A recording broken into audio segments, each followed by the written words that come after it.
Hi, this is Adesh and you are watching YouTube channel Techie Adesh. तो Python की आज की क्लास में मैं आपसे बात करूंगा फंक्शंस के बारे में, ऑब्जेक्ट ओरिएंटेड पाइथन के बारे में। तो सबसे पहले तो समझते हैं कि फंक्शन होता क्या है बेसिकली, और पाइथन के अंदर हम फंक्शन कैसे लगाते हैं। उस पाइथन के फंक्शन जो हम लगाएंगे उसको हम किस तरीके से कॉल करते हैं, तो ये सारी चीजें हम समझने वाले हैं। उसके बाद मैं आपको बताऊंगा ऑब्जेक्ट ओरिएंटेड पाइथन क्या होती है। तो ऑब्जेक्ट ओरिएंटेड में क्लास किस तरीके से बनाते हैं फंक्शन के अंदर, और उस क्लास के अंदर हम फंक्शंस किस तरीके से बनाते हैं, और उस क्लास के फंक्शन को हम कॉल किस तरीके से करते हैं, यानी हम उसको बोलते हैं ऑब्जेक्ट के थ्रू हम कॉल करते हैं। तो ऑब्जेक्ट क्या होता है, क्लास क्या होती है, फंक्शन क्या होता है, और किसी फंक्शन को स्पेशल फंक्शन बना देते हैं तो उसको हम बोलते हैं कंस्ट्रक्टर। तो ये सारी चीजें मैं आपको बताने वाला हूं। तो सबसे पहले समझ लेते हैं कि फंक्शन क्या होता है, ऐसी क्या बला है फंक्शन। अभी तक तो हम कोडिंग करते ही आ रहे थे, लेकिन ऐसा क्या हुआ कि हमें फंक्शन की जरूरत पड़ेगी। तो लेट्स सी, मैं आपको इसका बड़ा सिंपल सा एग्जांपल देता हूँ।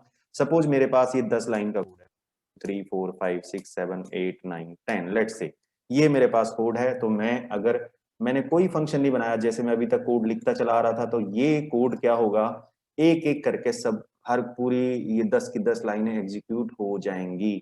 लेकिन अगर मैं चाहता हूं कि कुछ पोर्शन एग्जीक्यूट हो कुछ ना हो, है ना, तो मैं उस कोड को अगर मैं मैनेज करना चाहता हूं, तो मैनेज करने के लिए सबसे बेटर अप्रोच होती है कि आप अपने कोड को छोटे छोटे पार्ट्स में ब्रेक कर दो और उनको रख दो फंक्शन के अंदर। यानी सोचो, जब मेरे पास मैं एक घर का एग्जांपल दे देता हूँ। सपोज मेरे घर में बहुत सारी चीजें हैं, तो मुझे अलग अलग रूम में डेफिनेट सी बात है उनको अरेंज करके रखना पड़ेगा। लेकिन अगर मेरे पास 3 4 छोटी सी चीजें हैं तो मैं एक ही रूम में उनको इजीली रख सकता हूँ। तो यानी जब बड़ा कोड होता है तो हमें उसको मैनेज करने के लिए फंक्शन का यूज करना ही पड़ता है। तो अभी तक हमने अगर छोटा सा प्रोग्राम लिखा है तो हमें फंक्शन की कमी नहीं खली, लेकिन अगर मैं बड़ा कोड यूज करूंगा, जैसे मेरे को बहुत बड़ा कोड, हैवी कोड लिखना होगा, तो मुझे फंक्शंस की जरूरत पड़ने वाली है। अब हम बात करते हैं कि फंक्शन पाइथन के अंदर बनाते कैसे हैं। फंक्शंस का मतलब समझ गए, यानी छोटे छोटे पीसेज में मैं कोड को रख दूंगा। इसका एग्जांपल इस तरीके से भी समझ लेते हैं कि सपोज एक बंदे ने इन 10 लाइन से मल्टीप्लाई डिवाइड और प्लस करने का कोड लिखा सपोज, राइट। तो वो क्या होगा, उसका सारा का सारा कोड ये 10 लाइनें करती हैं, और एक दूसरे बंदे ने दूसरी अप्रोच ली। उसने कहा ये पहली 3 लाइनें क्या करती हैं, ये सम का कोड लिखती हैं पहली 3 लाइनें, है ना। और अगली 3 लाइनें क्या लिखती हैं, नीचे अगली 3 लाइनों पर जाते हैं, ये जो है मल्टीप्लाई का कोड लिखती हैं। तो उसने इस कोड को डिवाइड कर दिया, राइट। अगली जो 3 लाइनें हैं सपोज, इसके बाद ये 9 10 ये 2 लाइनें हैं, ये डिवाइड का कोड लिखती हैं। तो उसने इन सबको डिवाइड कर लिया। अब सोचो, सब में अगर कहीं भी कोई एरर आती है तो उसको पता है ये 3 लाइनें रेस्पॉन्सिबल हैं। एक बंदे को तो इजीली वो समझ लेगा कि इन लाइन में मुझे बग फिक्स करनी है, तो उसके लिए समझना आसान होगा। और जो एक पूरे के पूरे जिसने ऐसी सारी कोडिंग एक साथ लिख रखी है, उसके कोड को समझना मुश्किल होगा।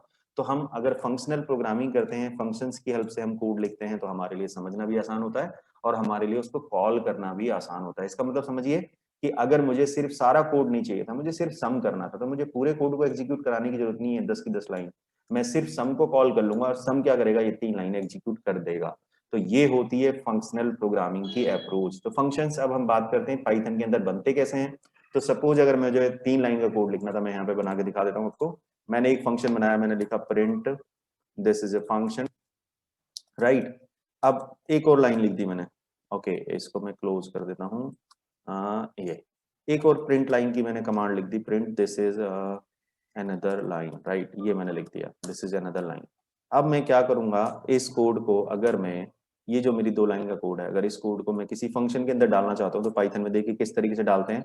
डेफ मैं फंक्शन का नाम दे देता हूँ, लेट से मैंने फंक्शन का नाम दे दिया, लेट से F1, राइट। कुछ भी हो सकता है फंक्शन का नाम, हाँ इसमें ब्रैकेट तो आएगी नहीं, इसमें आता है कॉलन। कॉलन के बाद याद रखना, फंक्शन एक तरीके से ब्लॉक की तरह से स्टार्ट हो जाता है, तो आपको इंडेंटेशन देनी पड़ेगी, यानी स्पेस देने के बाद, ठीक है। स्पेस मैंने आपको बताया था पिछली क्लास में, आपके स्पेस कितने भी हो सकते हैं। तो अब ये जो 2 लाइनें थी, पहले ये नॉर्मल थी बिना किसी फंक्शन के, अब ये किसी फंक्शन के अंदर जा चुकी हैं। इसका मतलब हो गया कि अब ये कोड जो है आपका, ये फंक्शन के अंदर चला गया और फंक्शन का नाम है आपका F1। इसका मतलब जब मैं इस फंक्शन को कॉल करूंगा तभी ये लाइनें एग्जीक्यूट होंगी। इसका मतलब हो गया कि अब ये लाइनें पहले एग्जीक्यूट नहीं हो रही थी नॉर्मली, लेकिन अब ये एग्जीक्यूट होगी तभी जब फंक्शन कॉल होगा। पहले क्या था, नॉर्मल बनी हुई थी, यानी ये लाइनें एग्जीक्यूट हो रही थी बाय डिफॉल्ट। अगर फंक्शन के अंदर नहीं थी, इसका मतलब ये दोनों एग्जीक्यूट होनी है। लेकिन फंक्शन के अंदर जाने का मतलब है अब ये तभी एग्जीक्यूट होंगी जब फंक्शन को आप कॉल करोगे। तो सबसे पहले हमने देखा फंक्शन बनाते कैसे हैं। तो फंक्शन किस तरीके से बनाते हैं, डेफ और फंक्शन का नाम, उसके अंदर आपकी कोडिंग आ जाती है। अब इस फंक्शन को अगर कॉल करना है तो हम किस तरीके से कराएंगे, आप फंक्शन का नाम दे दो बस। आपने इस तरीके से फंक्शन का नाम दे दिया, इसका मतलब ये कॉल हो जाएगा। लेकिन याद रखना फंक्शन का नाम आप में यहाँ पे प्रिंट के पैरेलली नहीं लिख सकता, मैं यहाँ पे F1 नहीं लिख सकता था, यानी फंक्शन अपने अंदर से थोड़ी ना कॉल करेगा खुद को, जब आप फंक्शन से बाहर निकलोगे तभी तो उसको कॉल करोगे। इसको समझने के लिए मैं यहाँ पे एक आपको समझा देता हूँ। तो देखिए फंक्शन कॉल किस तरीके से करते हैं, इससे इसका एग्जाम्पल मैं आपको एक और समझा देता हूँ। लेट्स से ये फंक्शन था, इसको कॉल करने वाला एक बंदा है, तो वो बाहर ही होगा ना इस फंक्शन से, ये इसको कॉल कर लेगा, राइट। तो ये इसको कॉल कर रहा है, लेट्स से उल्टा बना दिया मैंने, ये ले लेते हैं, ओके ये, यानी ये इसको कॉल कर रहा है तो उसके बाहर से कॉल करेगा ना। तो ये जो कॉल करने वाला है जिसको हमने लिया हुआ है ये F1, ये इसके आउटसाइड है, यानी इस फंक्शन से बाहर है, ठीक है। तो बनाते कैसे हैं फंक्शन, डेफ फंक्शन का नाम और उसके अंदर कितनी भी कमांड आ सकती हैं, ठीक है। कॉल कैसे करते हैं, सिर्फ फंक्शन का नाम। अब बात आती है कि ये जो फंक्शन है आपका, ये फंक्शन है डिफॉल्ट फंक्शन। क्या फंक्शन है, डिफॉल्ट फंक्शन। डिफॉल्ट फंक्शन कौन से होते हैं, जो कोई आर्ग्यूमेंट नहीं लेते, राइट। यानी इसको जब आप कॉल करोगे तो आप इसको कोई वैल्यू पास नहीं करोगे, लेकिन आप किसी फंक्शन को कॉल करते हुए आप उसको आर्ग्यूमेंट भी दे सकते हो। फॉर एग्जांपल इस फंक्शन के अंदर कोई काम होता है, लेट्स से हम यहाँ पे कह देते हैं कि ये प्रिंट हेलो प्रिंट करता है, ठीक है। तो ये बंदा ये सपोज कॉल करता है इसको, इसका हम नाम लिख देते हैं लेट्स से ए इस फंक्शन को कॉल करता है और इस फंक्शन का नाम है let's say F1। A F1 call करता है तो F1 फंक्शन क्या एग्जीक्यूट कर देता है, हेलो प्रिंट कर देता है, ठीक है। लेकिन अगर ऐसा भी हो सकता है कि F1 फंक्शन कुछ इनपुट लेता हो, कोई आर्ग्यूमेंट लेता हो, ठीक है, तो ये फंक्शन उस केस में आर्ग्यूमेंट पास भी करेगा। जैसे सपोज ये हेलो फंक्शन नहीं था, अब हम यहाँ पे एक और एग्जांपल ले लेते हैं। लेट से ये फंक्शन है, इस फंक्शन का नाम है सपोज लेट से सम, इस फंक्शन का नाम है सम, और ये फंक्शन कहता है कि भाई मेरे को अगर कॉल करोगे तुम तो मेरे को आप 2 नंबर दो, अगर आप कॉल करोगे तो मेरे को 2 नंबर दो, ठीक है। तो ये कहता है ठीक है मैं 2 नंबर दे देता हूँ आपको, क्या दे देता हूँ मैं 2 नंबर, ये लो मैं देता हूँ तुम्हें एक सॉरी नंबर दे देते हैं कुछ हम, नंबर जैसे हम कहते हैं ले लो मैं दे रहा हूँ तुम्हें 10, ये थोड़ा ड्रॉ करना भी मुश्किल रहता है इसमें, और ये दूसरा देता हूँ मैं 20, ये मैं 2 नंबर दे रहा हूँ, ठीक है। तो अगर ये इसको पास कर रहा है 2 नंबर ए, तो ये सम जो फंक्शन है ये भी 2 वेरिएबल लेगा जिसके अंदर ये वैल्यू रिसीव करेगा। तो इस तरीके के फंक्शन को बोलते हैं पैरामीटराइज्ड फंक्शन, यानी जब वो फंक्शन कॉल होता है तो आपको उसको वैल्यू भी इनपुट देनी होती है, उसके अंदर कोई आर्ग्यूमेंट होते हैं। जैसे इस केस में हमारे 2 आर्ग्यूमेंट हैं ए और बी, ठीक है। तो इधर से इसने 2 वैल्यू पास करी तो ये वैल्यू इसमें आ जाएंगी।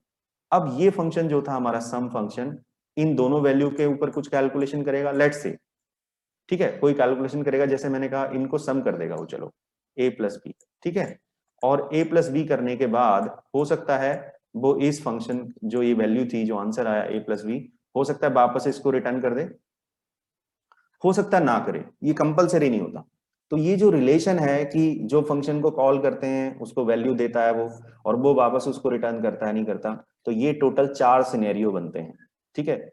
वो चारों सिनेरियो मैं आपको डिटेल में एक्सप्लेन कर दूंगा। तो ये कॉन्सेप्ट होता है जो मैंने अभी आपको बताया फंक्शन का, यानी फंक्शन के अंदर हम कोड को डिवाइड कर लेते हैं स्मॉल स्मॉल पीसेज में, और जरूरत पड़ती है हम उसको तब कॉल कर लेते हैं। सोचो ए को, ये जो ए था इसको जब जरूरत पड़ेगी तब सम को कॉल कर लेगा, ठीक है। एक और फंक्शन बना पड़ा है सपोज यहाँ पे ये डिफरेंस का, तो जब इसकी जरूरत पड़ेगी तब इसको कॉल करेगा। ये नहीं कि इन दोनों के अंदर जो कोड लिखा हुआ था वो पूरा का पूरा कोड एक साथ एग्जीक्यूट हो जाएगा, जब जिसकी जरूरत पड़ेगी उसको कॉल कर लो, उसको चाहे 2 बार कॉल करो चाहे 4 बार कॉल करो। ये होता है फंक्शन का कॉन्सेप्ट।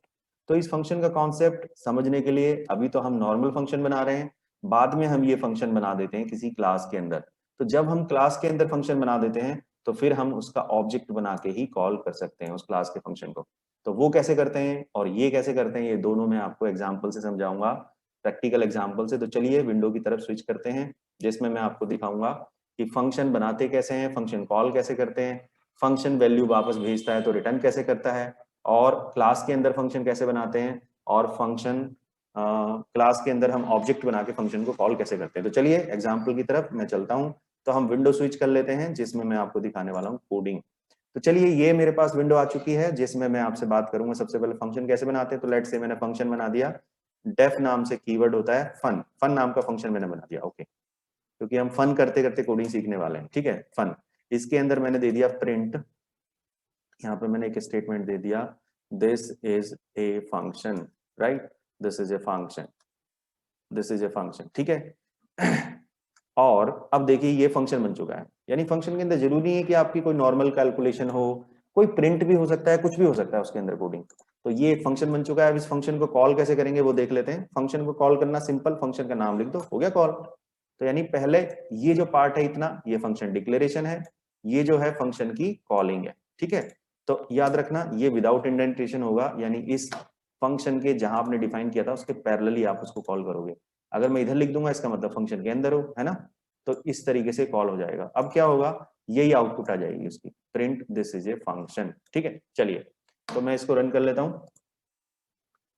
अब देखो मैं इसको रन कर रहा हूं, अब आपको इसकी आउटपुट दिख जाएगी। चलिए आ गई output, this is a function. अब इसका फर्क ये हुआ, अगर मैं इसको कॉल नहीं करता, सिर्फ फंक्शन डिक्लेयर करके छोड़ देता, कॉल नहीं किया मैंने, ये फंक्शन बना तो लिया लेकिन कॉल नहीं किया, तो क्या होगा, तो फिर ये फंक्शन एग्जीक्यूट नहीं होगा। इसका मतलब आपने सोचो, ऐसे सोचो आपने ना बंदूक ले रखी है लेकिन चलाई नहीं, तो गोली थोड़ी ना चलेगी।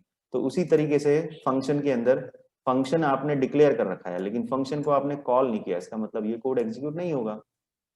तो अब हम इसको एग्जीक्यूट कैसे करते हैं वो तो मैं आपको दिखा ही चुका हूँ, इस केस में देख लेते हैं। देखो कोड तो लिखा हुआ था प्रिंट का, लेकिन वो चलेगा नहीं, देखो कुछ भी आउटपुट नहीं आई, क्योंकि ये कोड एग्जीक्यूट नहीं हुआ, फंक्शन हमारा एग्जीक्यूट नहीं हुआ। तो ये था डिफॉल्ट फंक्शन कैसे बनाते हैं। अब अगला एग्जांपल समझ लेते हैं कि हम इस फंक्शन को, मैंने जो सम वाला एग्जांपल दिया था वो भी मैं आपको ट्राई आउट करके दिखा देता हूँ। मैंने फंक्शन का नाम लिख दिया लेट्स से सम, ये दो आर्ग्यूमेंट लेता है, लेट्स से a, b। काम क्या करेगा वो भी समझ लेंगे, ओके। और यहाँ पे क्या करेगा, ये c is equal to A plus B कर देगा, यानी इसको जो दो नंबर मिले थे ए और बी के अंदर, उनको दोनों को सम कर देगा c के अंदर, और फिर उसका जो सम निकल के आया प्रिंट कर देगा उसको, ठीक है। तो किस तरीके से करेगा, सम इज जो भी करेगा वो हम आगे लिख देते हैं कॉमा c, ठीक है। ये अपेंड करने का तरीका होता है मैसेज को, ये मैसेज है मेरा और c की वैल्यू, ठीक है। तो क्या करेगा वो, अब हम इसको कॉल किस तरीके से करेंगे, ओके। यहाँ पे हमने लिखा फंक्शन को कॉल कैसे करते हैं, फंक्शन का नाम सम, और उसको मैं दो वैल्यू दे देता हूँ। देखो ये सम फंक्शन जो है दो वैल्यू लेता है ना, ए और बी के अंदर, तो हमें दो वैल्यू भी यहाँ से पास करनी पड़ेंगी। लेट्स से मैंने दे दिया 20, 30, तो 20 जाएगा ए के अंदर और 30 जाएगा बी के अंदर, और वो सी में जाके अपेंड हो जाएगा और फिर वो प्रिंट कर देगा। तो ये होता है मेरा सम का फंक्शन। अब बात करते हैं कि ये जो 20 और 30 की वैल्यू है, ये हार्ड कोड भी मैं पास कर सकता हूँ और चाहे तो मैं यूजर से इनपुट लेने के बाद भी पास कर सकता हूँ। तो चलिए पहले इसको इतना चला लेते हैं। तो ये देखिए आपका आउटपुट आ गया, सम इज 50। कैसा है 50, यानी ये फंक्शन डिक्लेरेशन हो गई और ये फंक्शन को कॉल करना हो गया। तो मैंने फंक्शन को कॉल किया, सम फंक्शन को, यहाँ से दो वैल्यू दी 20 और 30, वो गई आपकी ए और बी के अंदर, फिर यहाँ पर उनका समेशन हो गया, फिर उनका समेशन प्रिंट हो गया। तो सोचो हमने फंक्शन को कॉल किया था, हमने उसको दो आर्ग्यूमेंट भी दिए, लेकिन उस फंक्शन ने वापस हमें रिटर्न नहीं की, जो वैल्यू थी वो उसने खुद ही यूज कर ली उन दोनों का सम करके, ठीक है। तो जरूरी नहीं होता कि वो फंक्शन हमें रिटर्न करेगा ही करेगा, it's not always mandatory, it depends कि अगर आपको रिटर्न करवाना है या फिर नहीं करवाना। दूसरे मैंने आपसे बोला था ये 20 और 30 जो है ये आप यूजर से इनपुट भी ले सकते हो। तो आपको पता है इनपुट कैसे लेते हैं, ये लो मैंने ले लिया n1 is equal to int, ये तो मैं आपको बता ही चुका हूँ इनपुट कैसे लेते हैं। इनपुट यहाँ पे लिख दिया मैंने enter number, right, enter first number लिख देते हैं, चलो एंटर द नंबर नहीं, एंटर फर्स्ट नंबर, राइट। तो इसके अंदर आपका पहला नंबर आ गया, दूसरा भी नंबर मैंने यूजर से ले लिया, n2 equal to int input, यहाँ पे लिख दिया मैंने एंटर द सेकेंड नंबर, ये भी मैंने लिख दिया, ठीक है। दो नंबर ले लिए मैंने n1 n2 और उनको दोनों को पास ऑन कर दिया। किस तरीके से करेंगे हम, n1 n2, ये मैंने लिख दिया, ठीक है, n1 n2। तो अब देखो यहाँ पर जो मैं हार्ड कोड वैल्यू दे रहा था, इस बार मैंने n1 n2 की वैल्यू दे दी और n1 n2 मैंने यूजर से इनपुट ले लिया। तो इस बार जो मैं यूजर से इनपुट लेके डालूंगा वो पास ऑन हो जाएगा इस सम फंक्शन को, उसका समेशन हो जाएगा, ठीक है, और वो फिर प्रिंट हो जाएगा। तो चलिए इसको रन करते हैं।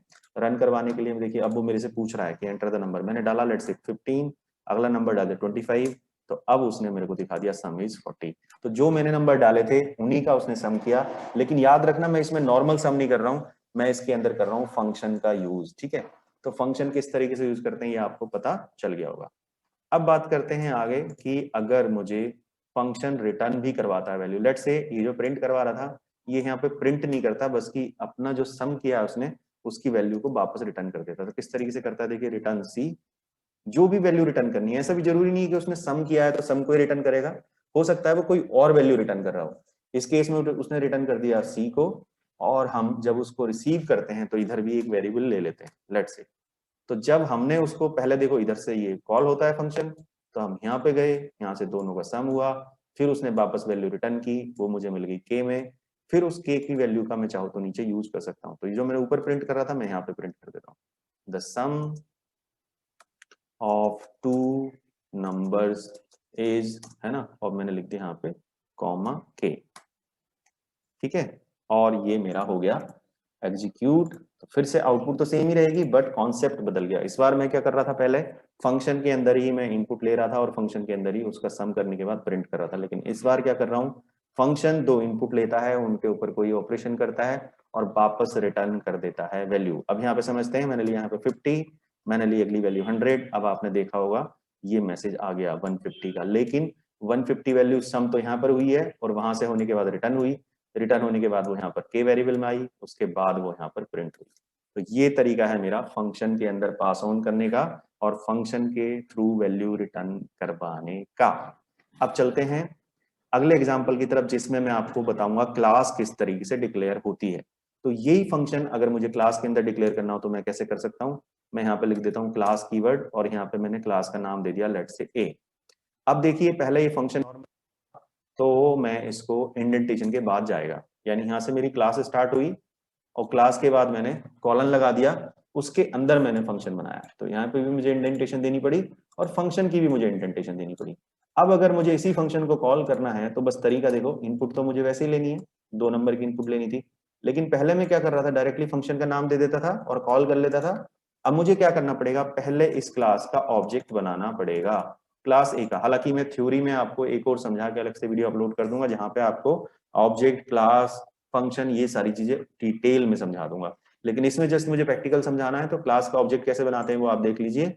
A1, सपोज मुझे A1 नाम का ऑब्जेक्ट बनाना है, तो A1 इज इक्वल टू जिस क्लास का बनाना है A, तो A क्लास का ऑब्जेक्ट बन गया और ऑब्जेक्ट का नाम हो गया A1। अब जो ये सम फंक्शन कॉल हो रहा था ना, ये ऑब्जेक्ट के नाम के साथ कॉल होगा, कैसे, A1 डॉट सम, ठीक है, बस इतना फर्क होता है। पहले हम जो क्लास को कॉल कर रहे थे, फंक्शन को नॉर्मली कॉल कर रहे थे क्योंकि किसी क्लास के अंदर नहीं थी, अब वो फंक्शन क्लास के अंदर चला गया तो हम उसको क्या, किस नाम से कॉल करेंगे, ऑब्जेक्ट बना के। तो किसी भी क्लास के आप कितने भी ऑब्जेक्ट बना सकते हो, जैसे मैंने यहाँ पर एक ऑब्जेक्ट बनाया A1, राइट। अब चलते हैं इसको रन कर लेते हैं, आउटपुट बिल्कुल पहले जैसी रहने वाली है, लेकिन फर्क क्या आ गया, हमारी क्लास के अंदर कोड चला गया। जो फंक्शन था मेरा पहले नॉर्मली बाहर पड़ा हुआ था, इस बार वो क्लास के अंदर जा चुका है। तो चलिए इसको चला के देख लेते हैं, मैं इसको रन करता हूं। अब देखो आपसे पूछ रहा है वो, लेट से मैंने बोल दिया 60 और दूसरा नंबर 40, तो ये मैसेज एरर दे दिया उसने। अब ये एरर क्यों दिया, क्या आप बता सकते हो? क्योंकि जब आप क्लास के अंदर फंक्शन डिक्लेयर करते हो तो पहले आपको एक मैंडेटरी वेरिएबल लेना पड़ता है, आर्ग्यूमेंट, जिसको हम बोलते हैं सेल्फ, राइट। तो आपको सेल्फ की वैल्यू यहाँ से पास नहीं करनी होती, सेल्फ आपको एक एडिशनल वेरिएबल यहाँ पे देना पड़ता है। सेल्फ का क्या यूज होगा ये मैं आपको अलग से बता दूंगा जब मैं आपको कंस्ट्रक्टर वगैरह के बारे में डिटेल में बताऊंगा।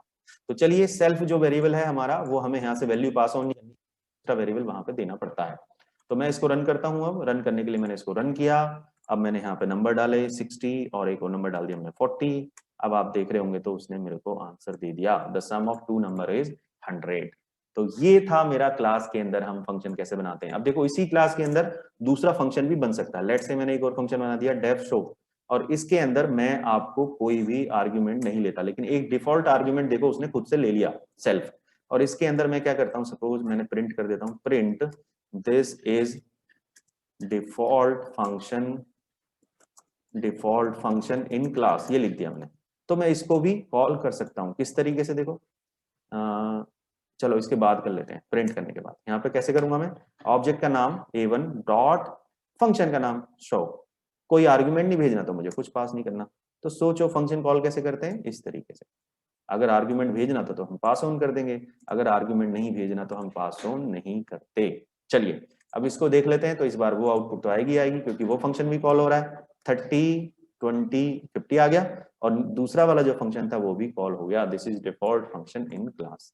तो इस क्लास के अंदर मैंने आपको बताया फंक्शन क्या होते हैं, वो मैंने आपको समझाया, फंक्शन डिफाइन कैसे होते हैं, फंक्शन कॉल कैसे होते हैं, फंक्शन के अंदर हम आर्गुमेंट कैसे पास करते हैं, फंक्शन वैल्यू रिटर्न कैसे करता है, क्लास किस तरीके से बनाते हैं, क्लास के अंदर फंक्शन कैसे डालते हैं, और क्लास का ऑब्जेक्ट बना के फंक्शन को कॉल किस तरीके से करते हैं। So that's all for today class. We will meet in the next class. Till then आप देखते रहिए पुराने वीडियोस और आप घर में ही रहिए, सेफ रहिए। और अगर आपके कोई भी डाउट्स हैं तो मेरे से कमेंट बॉक्स में पूछिए। और हाँ, अगर आप चैनल पर नए हैं तो चैनल को सब्सक्राइब करिए, बेल आइकन दबाइए, जिससे बाकी वीडियोस की नोटिफिकेशन भी आपको मिलती रहे। और वीडियो को लाइक करिए, शेयर करिए, और अगर कोई भी डाउट्स हैं तो आप वो मुझसे कमेंट बॉक्स में पूछिए। और साथ के साथ मैं आपको फिर से बता देता हूँ कि मैं जो नंबर आपके साथ छोड़ता हूँ व्हाट्सएप का, आप उसमें भी मेरे से क्वेरी कर सकते हैं। So thank you so much once again for joining the class. We will meet in the next class. Thank you.